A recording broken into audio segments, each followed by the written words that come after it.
What's up, YouTube? Steve here again. Just a quick update on the front end. I found another caliper on eBay. It's on the way, so we can get that buttoned up. Switching the tethers on its way from MPS, so that will, then I can rewire this into the new switches. And aside from mounting the fairing on the front, that'd be it. Of course, replacing that tire with a new tire.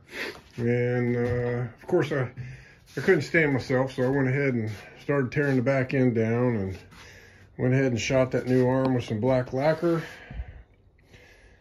Got it on there.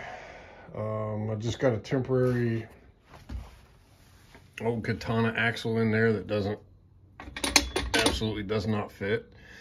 Walter's in the process of making my new one. It's gonna work, it's gonna fit. It's really close right here to this. By the way, I got the baffle out of that thing. I'm gonna check here in a minute, see if it'll crank, so you guys can hear that thing without the baffle. But this tire, clearly I'm gonna have to cut those struts off a certain amount up. And let's see here. By the time I move this wheel over this way, I'm still gonna have to offset that front sprocket. So there's quite a bit of, really ain't gonna be much room by the time you get the brakes. And again, that's a katana spacer, so that's immaterial there. I'll once Walter gets that axle done, we'll get the permanent axle in there and we'll start measuring and setting things up and all that. And it's gonna probably offset the wheel this way a little bit. But the shocks, I'm gonna probably have to space right here just a little bit on both of them. Yeah, definitely gonna have to space those out, but they'll work just fine. Pretty much straight up and down without putting a bind on them or anything, which makes me pretty happy. Look at all that room. Look at all that room in there now. There's a bunch of room in there.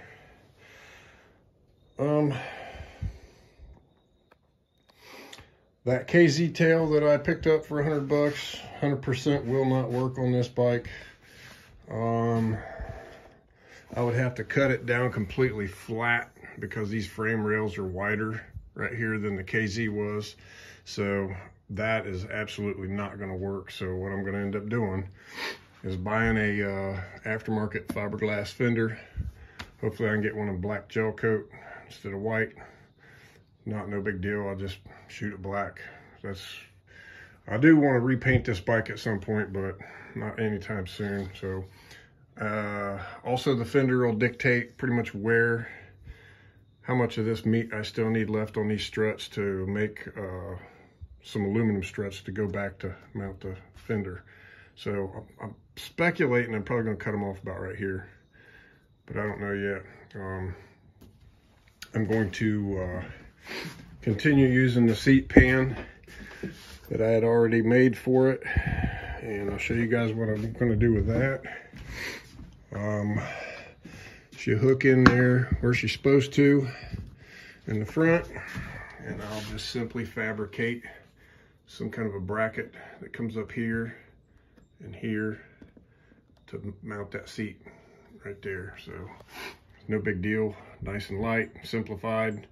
I think I probably will make a little bit of an aluminum fenderette to go in here to just continue covering that stuff where the original fender did, so I don't get burnout junk all over it. So again, a lot of this is similar to what I would have been doing had I been building that other bike. I'm just simply upgrading the old OG here. So I got to order a sprocket for the back. Try to get that wheel in there spaced as best I can, and run a straight edge up to the front sprocket and determine how much of an offset. There's not enough room on that thing to go putting a sleeve on it to kick that sprocket out. That ain't gonna work. So, but they do make sprockets that are offset with a dish in the middle where the nut still goes in. So maybe I get lucky and just be able to flip that one around. I don't know. That doesn't have the retaining plate on it. It is just simply Loctited with and tightened down with an impact. So I can go either way with that.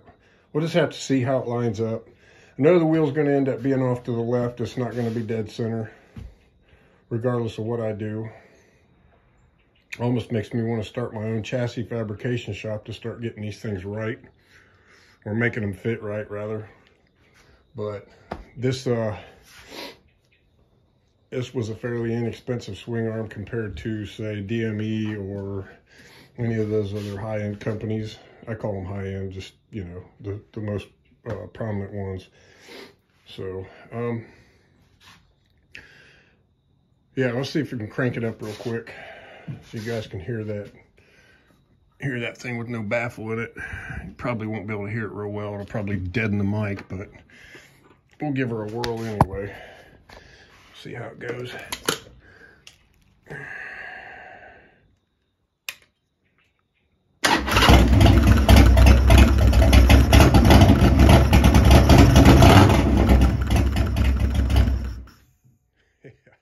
Yeehaw, she's good and loud now.